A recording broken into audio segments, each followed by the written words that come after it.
Olá pessoal!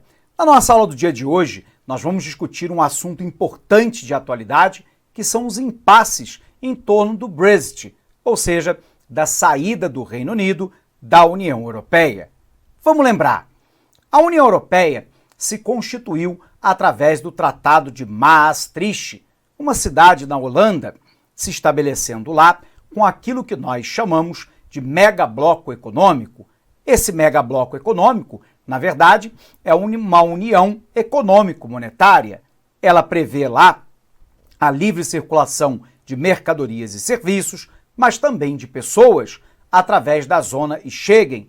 A zona Schengen garante lá que os membros da União Europeia poderão circular, morar, casar, habitar, trabalhar livremente entre hoje os 28 países que compõem o bloco. Por um outro lado, ficou determinado a criação da TEC, da Tarifa Externa Comum, da mesma forma que foi estabelecido a livre circulação de capitais e, para alguns países, a criação da moeda única, que é o euro. Então você tem que lembrar que há uma distinção muito clara entre zona do euro e União Europeia. A zona do euro, ou eurozona, é o conjunto de países da União Europeia que adotam o euro como moeda única. Dentro desse contexto, a gente sabe que o Reino Unido estava profundamente insatisfeito com a atuação da União Europeia, particularmente em relação a duas questões. A primeira delas, o financiamento dos países, sobretudo do grupo dos PIIGS, Portugal, Irlanda, Itália, Grécia e Espanha, que foram duramente afetados pela crise econômica mundial de 2007 e 2008, o que acabou demandando uma forte ajuda econômico-financeira do Fundo Monetário Internacional, mas também do Banco Central Europeu. Por um outro lado, os britânicos também se mostravam inconformados com a política de acolhimento de imigrantes estabelecidos pela União Europeia. Diante desse cenário, os britânicos diziam, basicamente, que o Reino Unido dava mais recursos para a União Europeia do que recebia isso na forma de acordos comerciais, econômicos, financeiros, da venda dos seus produtos, etc. E que, diante desse quadro, era melhor sair da União Europeia. E aí se estabeleceu um plebiscito para verificação de como ocorreria essa possível saída. Por uma maioria muito pequena de votos, a maioria da população do Reino Unido votou majoritariamente, mais de 51% dos votos, pela saída da União Europeia. Bom, mas a grande questão é que nunca houve uma saída de um megabloco econômico tão grande, tão importante, como a União Europeia. Iniciaram-se, então, um conjunto de discussões entre o atual governo britânico, comandado pela Theresa May, do Partido Conservador, com os demais membros da União Europeia. E aí, uma série de questões veio à tona. Primeiro, os britânicos estão saindo da União Europeia. Como é que fica, por exemplo, o caso de britânicos que trabalham nos outros países da União Europeia ou dos outros membros, cidadãos dos outros membros da União Europeia, trabalhando dentro do Reino Unido? Seria mantido o status de trabalhadores livres, podendo exercer claramente a sua profissão, casar, morar, envelhecer nos países respectivos? Como é que se faria a proteção de previdência social e de saúde? Hoje, dentro da União Europeia, você tem o cartão de saúde da União Europeia, que permite, por exemplo, a um britânico ter acesso ao sistema de saúde da Espanha ou de Portugal e vice-versa. Bom, mas uma vez o Reino Unido saindo da União Europeia, qual era o status dessa migração? Os britânicos querem lá um certo controle da entrada e saída do seu país, porém, isso tem que ser garantido com uma reciprocidade para os outros membros da União Europeia, que também podem querer controlar a entrada e a saída de britânicos ou o exercício das suas profissões. Uma outra questão diz respeito lá ao pagamento de 50 bilhões de euros que já havia sido acordado com o Reino Unido e que, para fazer a saída da União Europeia, os demais membros exigem o pagamento desse montante. Há uma outra questão complexa que diz respeito lá à fronteira da Irlanda do Norte. A Irlanda do Norte pertence ao Reino Unido. Lembre-se lá, Inglaterra, Escócia, País de Gales e Irlanda do Norte. Porém, a Irlanda do Norte está numa ilha que é a Irlanda. A Irlanda é um país independente que continua na União Europeia. A Irlanda do Norte, que pertence ao Reino Unido, sairia. Qual é o problema? A situação mais clara seria excluir a Irlanda do Norte, em definitivo, do megabloco econômico, mas isso seria uma pedrada na economia do Reino Unido e da própria Irlanda do Norte, e os irlandeses não aceitam isso. Por um outro lado, manter a Irlanda do Norte como parte do Reino Unido dentro do megabloco também não é aceito pela União Europeia. O mais simples seria, então, estabelecer uma fronteira entre ambos os países, onde se faça um controle da entrada e saída de cidadãos e também a entrada e a saída de mercadorias, bens e serviços. Mas isso é algo que os irlandeses não querem. E, portanto, nós chegamos num momento de impasse, onde o parlamento britânico não aceitou aquilo que foi negociado com a Theresa May pela União Europeia. E, portanto, essa desaprovação, por parte do parlamento britânico dos acordos que foram celebrados, colocou em suspenso a situação da saída do Reino Unido da União Europeia. Pode ser uma saída suave se os europeus aceitarem renegociar os termos da saída britânica, ou pode ser um Brexit duro, onde os europeus, não aceitando as condições britânicas, passam a impor uma série de sanções econômicas, políticas, comerciais e financeiras ao Reino Unido, o que pode cobrar e muito da economia britânica. Bom, uma terceira via também é possível. O ex-premier do Partido Trabalhista britânico, Tony Blair, propõe um novo plebiscito para saber se, diante de todas essas questões que os britânicos não estavam cientes, se de fato eles querem novamente votar pela saída do megabloco ou pela sua permanência. Vamos conferir ponto a ponto? Confere aqui. Impasse no Brexit. O que é o Brexit? Em 23 de junho de 2016, os cidadãos da Grã-Bretanha foram às urnas votar o referendo que decidiria a saída ou a permanência do Reino Unido na União Europeia. A vitória da saída aconteceu por 17,4 milhões de votos. A expressão Brexit é uma abreviação das palavras inglesas Britain e Exit, Bretanha e saída. A União Europeia, no Tratado de Maastricht, é, na verdade, uma união econômico-monetária. Os objetivos desse mercado comum europeu puderam ser alcançados com o estabelecimento da livre circulação de pessoas, mercadorias, bens e serviços entre os países membros e estabeleceu um cronograma para a União Monetária.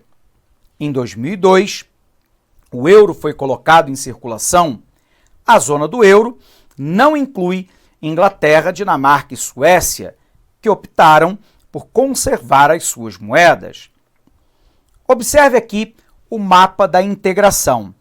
Em 1957, nós tínhamos lá o mercado comum europeu, entre França, Bélgica, Holanda, Alemanha, Luxemburgo e Itália. Observe que a partir de 1973, nós temos a adesão do Reino Unido e até o ano de 2007, também da Romênia e da Bulgária. Observe que os britânicos sempre tiveram um pé atrás em relação à União Europeia. Houve discussões intensas sobre a perda da soberania nacional e a ameaça do Reino Unido ter que cobrir gastos irresponsáveis de outros membros da comunidade. O referendo, que ratificou a permanência do Reino Unido no bloco, em 73, teve 63,2% dos votos válidos.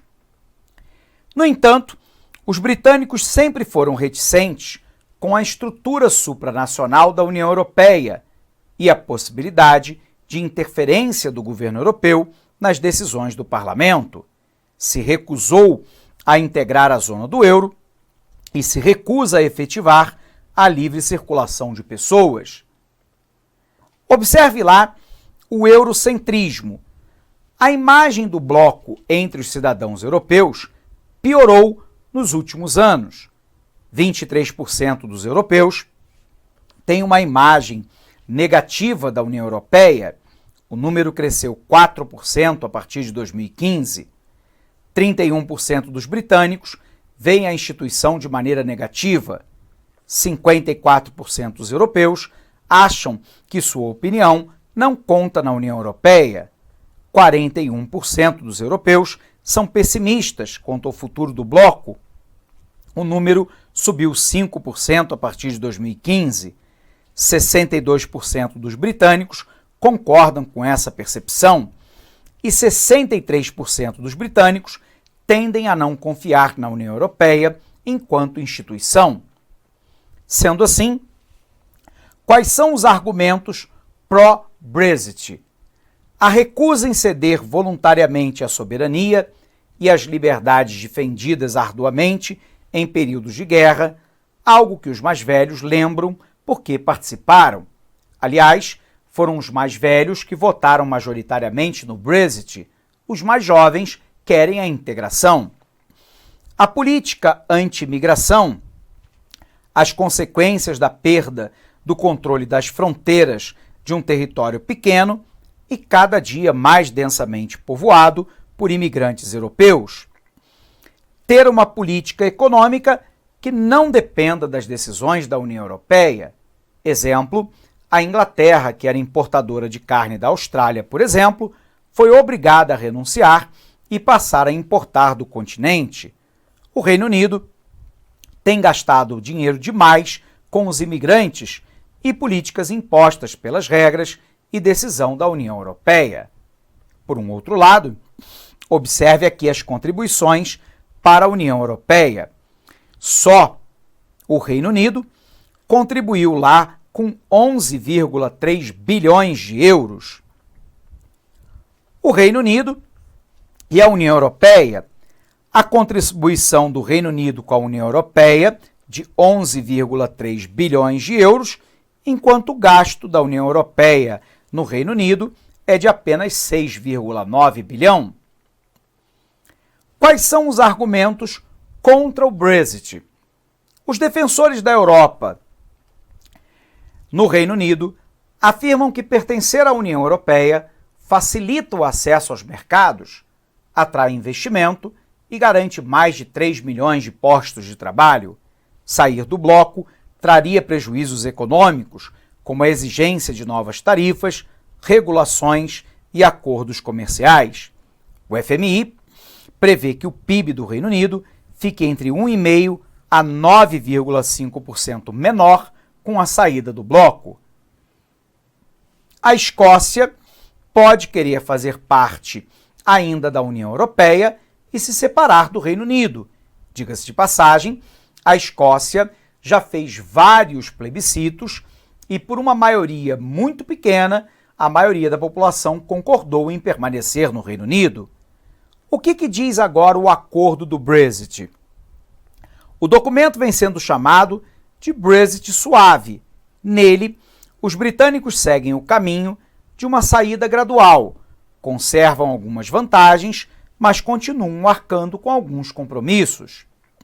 O documento determina a interrupção dos pagamentos anuais do Reino Unido para a União Europeia e formaliza a saída dos britânicos da jurisdição do Tribunal Europeu de Justiça, instância do bloco que tem o poder de emitir sentenças sobre cada um dos 28 países membros. Cidadãos britânicos continuarão isentos de visto para viajar pela União Europeia e cidadãos dos países membros do bloco também não precisarão de vistos para entrar no Reino Unido. O mesmo se aplica aos contratos de trabalho. Porém, cidadãos de outros países que tenham entrado na Europa, por exemplo, cidadãos sírios que entrem pela Itália, serão submetidos às regras migratórias britânicas e não se beneficiarão mais do livre trânsito dentro do chamado espaço Schengen. No lado relativo aos compromissos, o Reino Unido terá que pagar 50 bilhões em compromissos financeiros que já havia assumido com a União Europeia. Mas há um impasse em relação à Irlanda do Norte. Um dos pontos sensíveis que o documento contorna diz respeito à situação da Irlanda. A ilha é dividida na Irlanda do Norte, que faz parte do Reino Unido, e na República da Irlanda, que é um país soberano e que continua fazendo parte da União Europeia. A questão nesse ponto era como aplicar as regras aduaneiras e migratórias diferentes entre dois países que fazem parte da mesma ilha, mas que não farão parte do mesmo mercado comum a partir da implementação do Brexit. A saída mais simples era estabelecer postos de controle fronteiriços, militarizados e rigorosos, para exercer o controle aduaneiro e migratório, mas essa saída é rechaçada fortemente por todos os irlandeses. O acordo determinou, então, que, por hora, a Irlanda do Norte continua se beneficiando de algumas vantagens de participar da União Europeia, na esteira do Brexit suave, acordado com todo o Reino Unido. Ajustes nesse arranjo poderão ser feitos até 2020.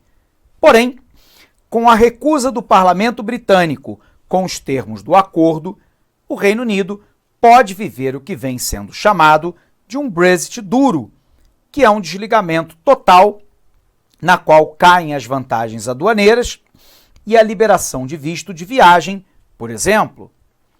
Outra hipótese, que vem sendo defendido por pessoas importantes na política britânica, como o ex-ministro Tony Blair, é a realização de um novo plebiscito, na esperança de que os britânicos mudem de ideia e prefiram, desta vez, ficar. Observe aqui que o Parlamento Britânico vota o acordo do Brexit costurado pela primeira-ministra Theresa May.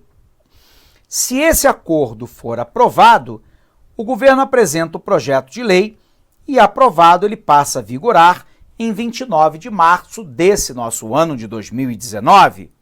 Porém, se ele for rejeitado, o governo terá 3 sessões no parlamento para elaborar os planos de ação.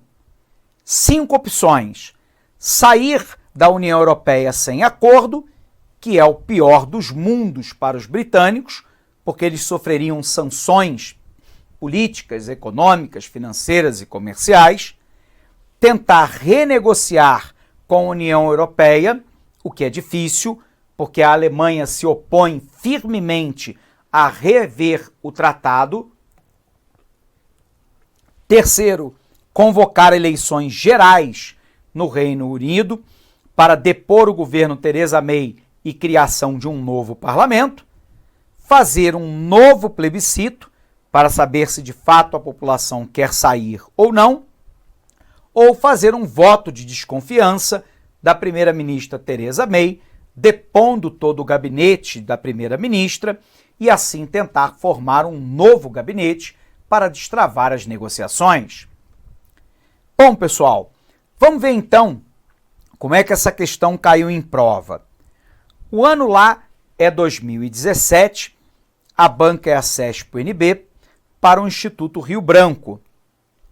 A questão diz assim: o processo de saída do Reino Unido da União Europeia, conhecido em inglês como Brexit, coloca desafios tanto para o governo britânico quanto para os demais países europeus. A esse respeito, julgue certo ou errado o item a seguir. Ainda que o Reino Unido deixe o bloco, terá que manter com a União Europeia um regime de livre comércio, já que o Brexit aplica-se exclusivamente às questões de imigração, a participação na elaboração de normas comunitárias e a aplicação das decisões das cortes europeias no território britânico. Alternativa falsa. Com a saída do Reino Unido, não haverá a manutenção de um livre comércio entre o Reino Unido e o megabloco. Por um outro lado, o Brexit não trata exclusivamente de questões de imigração e nem muito menos na elaboração de norma comunitária e aplicação de corte europeia. Na verdade, a saída é uma saída total, onde algumas vantagens aduaneiras e algumas vantagens para deslocamento de população e trabalho seriam mantidos, mas não diz respeito a manter o livre comércio, portanto, alternativa incorreta. Vamos para a próxima. 2018, Banca Vunesp para o MPE. Reino Unido e União Europeia afirmam que pretendem evitar o restabelecimento de uma fronteira dura entre uma província britânica e uma república que é membro da União Europeia, após a saída britânica do bloco no fim de março de 2019. Essa preocupação dos negociadores do Brexit se concentra na manutenção da convivência pacífica entre... Bom, se ele está falando lá de uma província britânica, logo de cara, óbvio que você se recorda que o Reino Unido ele é composto lá, né, da Inglaterra, País de Gales,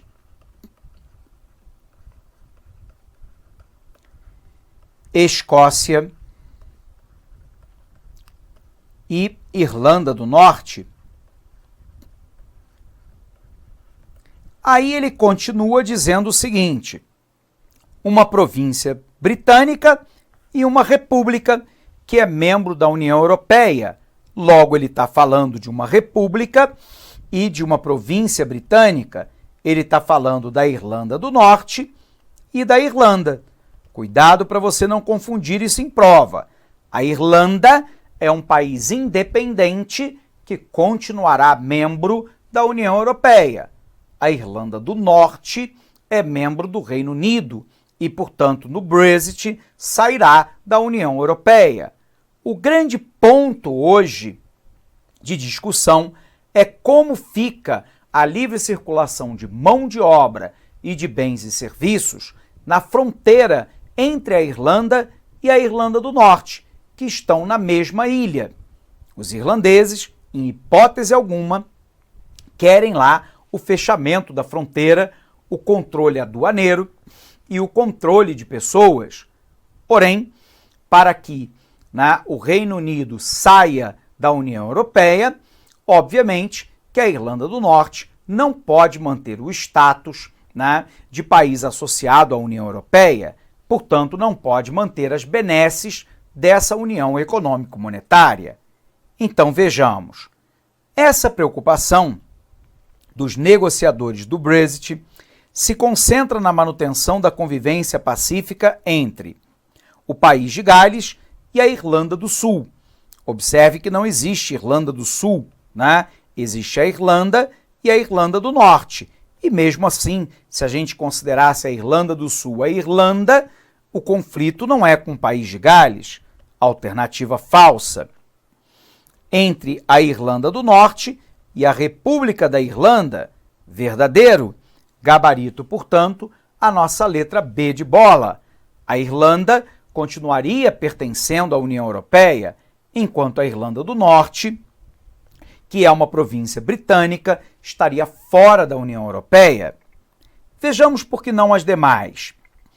Entre a Escócia e País de Gales não há conflito, porque ambos fariam parte do Brexit. Alternativa falsa. Entre a República da Irlanda e a Escócia não é o caso, porque eles não estão na mesma ilha. Alternativa falsa. Entre a Irlanda do Norte e o País de Gales, também não. porque ambos fazem parte da União Europeia, do Reino Unido, portanto, alternativa falsa. Gabarito, então, a nossa letra B de bola. Bom, pessoal, dito isso, então, a gente pode encerrar mais essa aula aqui para você. Continuamos aí a analisar o Brexit todas as vezes que tiver uma novidade. Nós aqui do LAC Concursos trazemos em primeira mão para você, vendo como é que esses tópicos caem em prova. Legal? Um abraço grande, até o nosso próximo encontro e bons estudos! Clique lá.